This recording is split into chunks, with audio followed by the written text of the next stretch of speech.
ഒന്ന് ദിനവൃത്താന്തം അദ്ധ്യായം 12.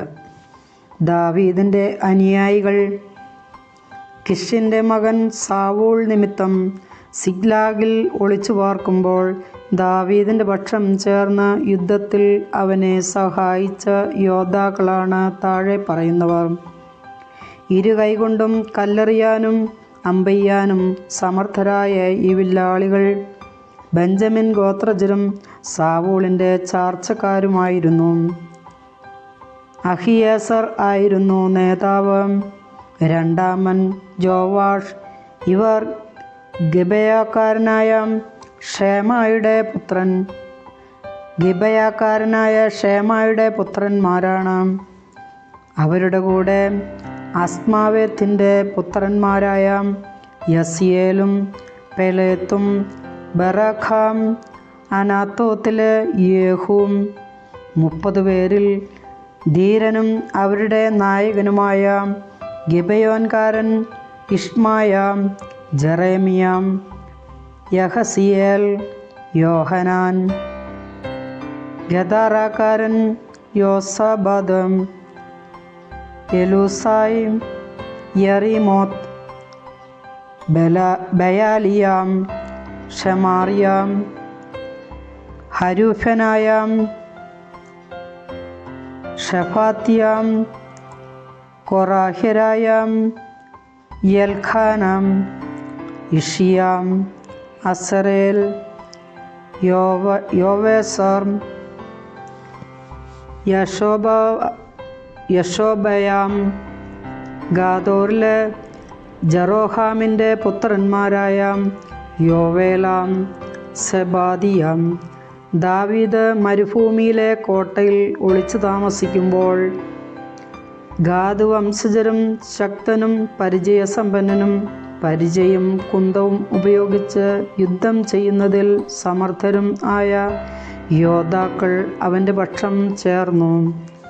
സിംഹത്തെപ്പോലെ ഉഗ്രദൃഷ്ടിയുള്ള അവർ മലയിലെ മാൻപേടയെപ്പോലെ വേഗമുള്ളവരായിരുന്നു.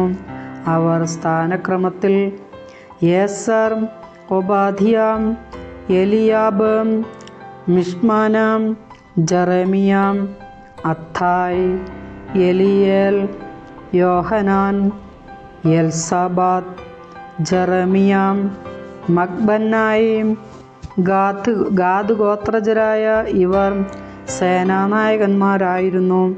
ഇവർ സ്ഥാനമനുസരിച്ച് ശതാധിപന്മാരും സഹസ്രാധിപന്മാരും ആയിരുന്നു. ജോർദാൻ നദി കരകവിഞ്ഞൊഴുകുന്ന ആദ്യ മാസത്തിൽ മറുകര കടന്ന് താഴ്വരയിൽ ഉള്ളവരെ കിഴക്കോട്ടും പടിഞ്ഞാറോട്ടും തുരത്തിയവർ ഇവരാണ്. ബെഞ്ചമിൻ യൂദാഗോത്രത്തിലെ ചിലർ ദാവീദ് വസിച്ചിരുന്ന ദുർഗത്തിലേക്ക് ചെന്ന് അവൻ അവരെ സ്വീകരിച്ചുകൊണ്ട് പറഞ്ഞു, നിങ്ങൾ എന്നെ സഹായിക്കാൻ സ്നേഹപൂർവ്വം വന്നതാണെങ്കിൽ എൻ്റെ ഹൃദയം നിങ്ങളോട് ചേർന്നിരിക്കും. ഞാൻ നിർദോഷനായിരിക്കെ നിങ്ങൾ ശത്രുപക്ഷം ചേർന്ന് എനിക്ക് കെണിവെച്ചാൽ നമ്മുടെ പിതാക്കന്മാരുടെ ദൈവം നിങ്ങളെ ശിക്ഷിക്കും. അപ്പോൾ 30 പേരുടെ തലവനായ അമാസായ് ആത്മാവിനാൽ പ്രേരിതനായി പറഞ്ഞു, ദാവീദേ, ഞങ്ങൾ നിൻ്റേതാണ്. ജസ്സേയുടെ പുത്ര, ഞങ്ങൾ നിന്നോടുകൂടെയാണ്. സമാധാനം, നിനക്ക് സമാധാനം, നിൻ്റെ സഹായകർക്കും സമാധാനം. നിൻ്റെ ദൈവം നിന്നെ സഹായിക്കുന്നു. ദാവീദ് അവരെ സ്വീകരിച്ച് സേനാധിപതികളാക്കി. ദാവീദ് ഫിലിസ്ത്യരോട് ചേർന്ന് സാവൂളിനെതിരെ യുദ്ധത്തിന് പോയപ്പോൾ മനാസേ ഗോത്രജരായ ചിലർ ദാവീദിൻ്റെ പക്ഷം ചേർന്നു. എന്നാൽ ദാവീദ് ഫിലിസ്ത്യരെ സഹായിച്ചില്ല. കാരണം ഫിലിസ്ത്യ പ്രമാണികൾ തമ്മിൽ ആലോചിച്ചതിന് ശേഷം അവൻ നമ്മുടെ ജീവൻ അപകടത്തിലാക്കിക്കൊണ്ട് തൻ്റെ യജമാനനായ സാവൂളിൻ്റെ പക്ഷം ചേർന്നേക്കും എന്ന് പറഞ്ഞ് അവനെ മടക്കി അയച്ചു. ദാവീദ് സിഗ്ലാഗിൽ എത്തിയപ്പോൾ മനശ്ശെ ഗോത്രജരായ അദ്നാം, യോസബാദ്, യദിയേൽ, മിഖായേൽ, യോസാബാദ്, എലീഹൂം, സില്ലേഥായ് എന്നീ സഹസ്രാധിപന്മാർ അവനോട് ചേർന്നു.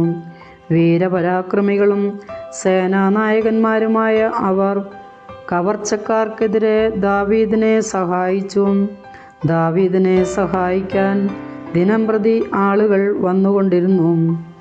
അങ്ങനെ അവൻ്റെ സൈന്യം ദൈവത്തിൻ്റെ സൈന്യം പോലെ വലുതായി തീർന്നു. ദാവീദ് ഹെബ്രോണിലായിരുന്നപ്പോൾ കർത്താവിൻ്റെ കൽപ്പനപ്രകാരം സാവൂളിൻ്റെ രാജ്യം ദാവീദിന് നൽകാൻ വന്ന സേനാവിഭാഗങ്ങളുടെ കണക്ക്. യൂദാഗോത്രത്തിൽ നിന്ന് പരിചയും കുന്തവും കൊണ്ട് യുദ്ധം ചെയ്യാൻ കഴിവുള്ളവർ 6800. സിമയോൻ ഗോത്രത്തിൽ നിന്ന് യുദ്ധവീരന്മാർ 7100. ലേവ്യരിൽ നിന്ന് 4600. അഹറോൻ്റെ വംശജരിൽ പ്രമുഖനായ യഹോയാദായുടെ കൂടെ 3700. പരാക്രമശാലിയും യുവാവുമായ സാദോക്കും അവൻ്റെ കുലത്തിൽ നിന്ന് 22 നായകന്മാരും. സാവൂളിൻ്റെ ചാർച്ചക്കാരും ബെഞ്ചമിൻ ഗോത്രജരുമായി 3000. അവരിൽ ഭൂരിഭാഗവും ഇതുവരെ സാവൂൾ കുടുംബത്തോടുകൂടിയായിരുന്നു.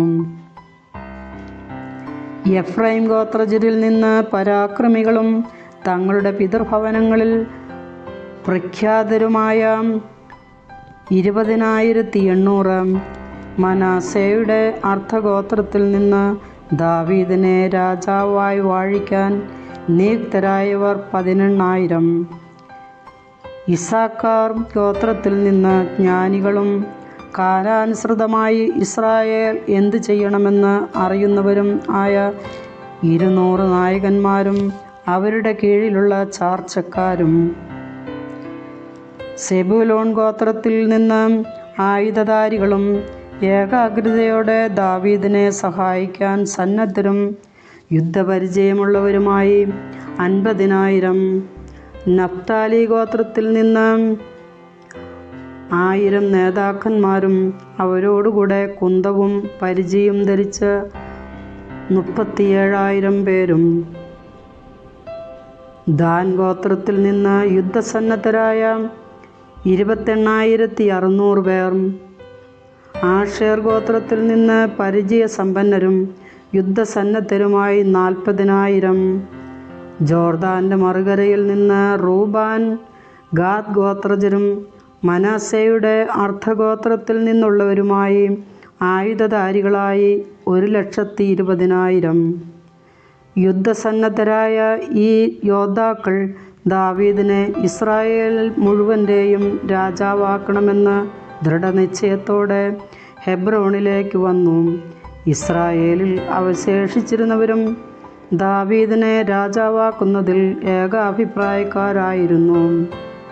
തങ്ങളുടെ സഹോദരന്മാർ ഒരുക്കിയ വിഭവങ്ങൾ ഭക്ഷിച്ചും പാനം ചെയ്തും അവർ 3 ദിവസം ദാവീദിനോടുകൂടെ താമസിച്ചു.